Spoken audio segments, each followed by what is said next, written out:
Alright guys, something a little different. This is the NATO Ground Crew by Airfix. This is a more modern piece, as you can see.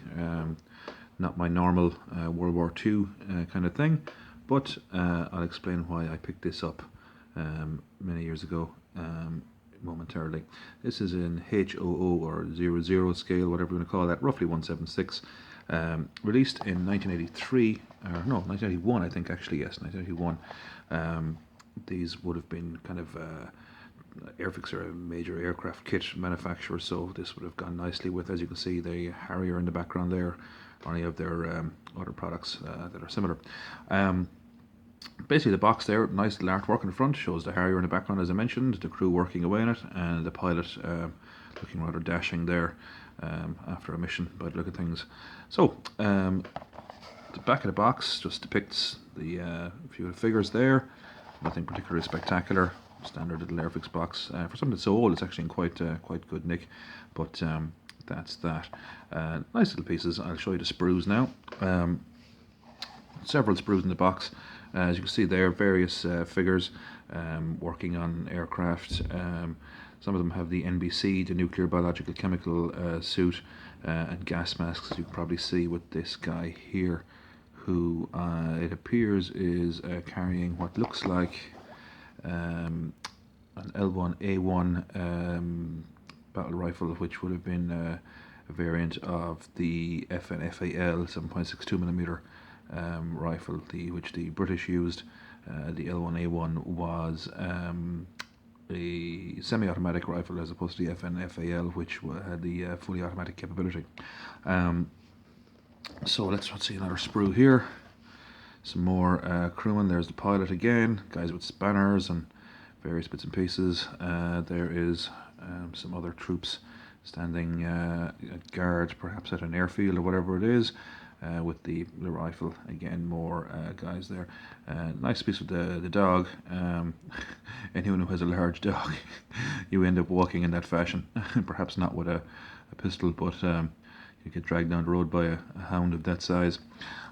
So that's those two sprues. What have we got else? What else is here? Some guys there, obviously waving in an aircraft or whatever it is. Those paddles. And we have some more guys operating, maybe fuel or whatever it is. A couple more guys with a dog. What have these guys got? Yeah, some sort of equipment for fixing aircraft. Again, these have the gas masks and NBC suit on. Again, another sprue of the radio operators, the guy running with the rifle. And nice poses actually, nice sculpt as well, very clear. There's a radio operator. You get three of these radio operators. There's another one on the other sprue here. Where is he? There he is. And actually the reason that I picked these up a long time ago was I intended to use the peaked cap wearing individual, particularly the radio operator, in conjunction with my Afrika Korps guys. I thought perhaps I was going to do something to do with a desert LRDG raid on a Luftwaffe desert facility or whatever, but it never transpired. But at the same time I still have them, so I may do something with them. In fairness, the uniforms are fairly nondescript for the guys with the peak caps, so I could do open desert uniforms, and I'm sure they'd probably blend in easily enough. The fact that it's a German Shepherd kind of helps a little bit too, I suppose. The pistol would be, I suppose, theoretically wrong, because most people would assume that the Afrika Korps would be armed with a Luger or what's that, a Walther P38, although they did use the FN manufactured 9mm pistol, which looks like the American 45, so that would suffice for that if I was doing that particular project. But you get quite a number of sprues in that sense. There's 48 figures in the box. As I say, I haven't painted up any of these yet. I have them for years, but I said I'd just give you a quick look at them, and particularly the artwork of the box there, which I think is very simple, very nice, very of its time, real kind of a nostalgia buzz. Even the emblem for Airfix there. I remember when I was quite young that the Airfix kits came with that particular emblem on them. So that's that. That's a quick look at the NATO Ground Crew. As I say, I haven't used them yet. I do intend to at some point, although they've been sitting in, in my possession for quite a number of years now, and I haven't done anything with them yet. But I'll eventually get around to using those. Definitely the peak cap guys anyway. I don't know what I'll do with the other guys. I might give them to my son, let him do something with them, perhaps, or maybe I'll do a little diorama and stick it on a shelf, maybe with a Harrier or something of that nature. Guys of my vintage, I'm in my early 40s, will remember things like the Falklands campaign and that type of thing, which would have been on television and on the news back in the early 80s. And little kits like this kind of bring back a lot of those kind of memories, such as I said, the Falklands War, but it was kits like the Harrier and the Phantom and all those kind of aircraft kits, which these would tie in with. Also, of course, the Matchbox NATO paratroopers, who are 172.